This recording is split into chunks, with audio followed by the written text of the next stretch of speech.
There's a brand new motion picture available to sports fans and really to everyone. It's called Ghosts of 33rd Street. It tells the story of the departure of the Colts onto the CFL years and then to the Ravens. Joining us now, the executive producer of this project, Troy Lowman. Troy, thanks for being with us tonight.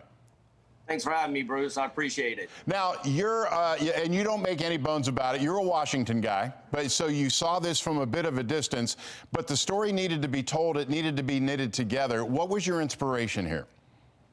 Well, I went to college in the 80s, Bruce, and, you know, a lot of my friends were Colt fans. Yeah, I was a Redskin fan, fair warning, like you say. But when the Colts left, I saw that, you know, on a Sunday afternoon while I was watching the Redskins, they really didn't have a team to root for. They weren't going to root for the Redskins. They just weren't. And I thought it was intriguing that they were kind of lost. Real football fans, that their love of the Colts, they just weren't going to go another way with it. Now, full disclosure to everybody watching, I was one of the people that he chose to interview for the film, and it was my pleasure to be in it. But you got a wide range of people. I was impressed with the number of people that you were able to sit down and interview, and it really helped tell the story. Well, you're being humble. You were one of the stars. Your take was invaluable. But, yeah, we had some great old Colts. We got Tom Matty, who I really wanted to get involved with it. We had 90-year-old Doug Eggers, who played with Unitas when he came in as a rookie. I mean, we could have made the documentary just about him. I tell you what, Troy, he was one of my favorites in the doc. He really told some great stories. Right. And his family's already saw it, and his daughter cried. She said it was just fantastic. He loved it. That's gratifying that he really liked the take. Now, the thing that impressed me the most was the amount of footage that you found. Doing this job for almost 30 years at this station, I thought I had seen just about all the footage I could see, but you showed me things I'd never seen before. You got to be really proud of that. Yeah, I got to give credit to my producer, editor, Peter Ebanks. He is a natural researcher. He's done several movies where he researches the subject matter, and he just got it. He's a Miami guy who is a football fan, but not a Colt fan, or a Baltimore Colt fan. And I just conveyed to him what we were looking for. And, you know, basically I said, Peter, where did you get this footage? I mean, there's some things, you remember this, Bruce, Doug Eggers talks about his teeth getting knocked out. In a game, he found a young Doug Eggers with his teeth knocked out. Amazing, amazing. To say the least. Now, I know that this is available all over the place on social media. It's got its own page on Facebook. If somebody wants to purchase this movie, it runs an hour, and it's at popular prices. I might want to tell you that, too. It's not going to break your budget. Where would they go? Is it Bullet Point Productions? Yes, you could go to www.bulletpointproperties.com, Ghosts of 33rd Street. You can also find the link on our Facebook page, which is Ghosts of 33rd premiere page. It's real easy. You go right to it. You can buy it, rent it.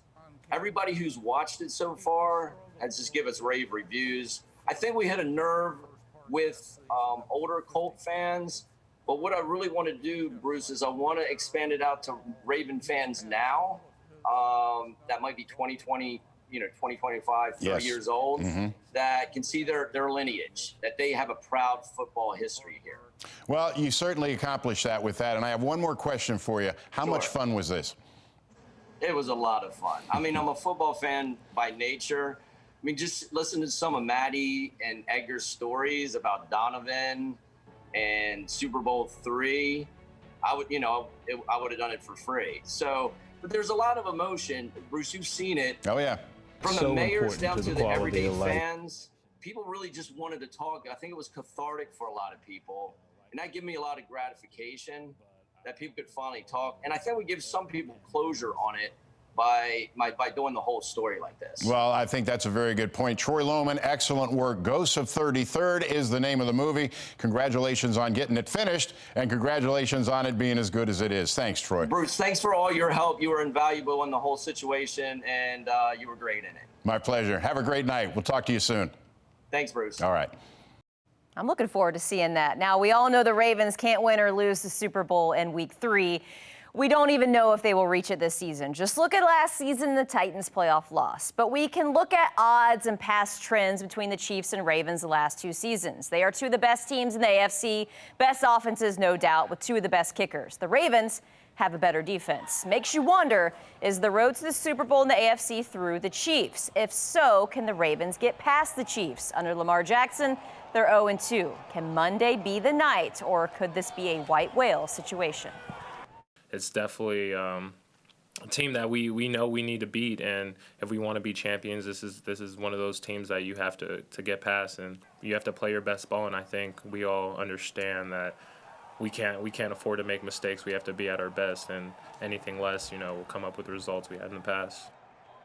Bills hosting the Rams. Crazy finish to this one. Third quarter, Buffalo up 21-3. Josh Allen to former Terp Stephon Diggs. Bills rolling up 28-3. Fourth quarter, Rams are coming back, down 28-17. Jared Goff to Cooper Kupp, 16-yard touchdown. LA down 3 after a 2-point conversion.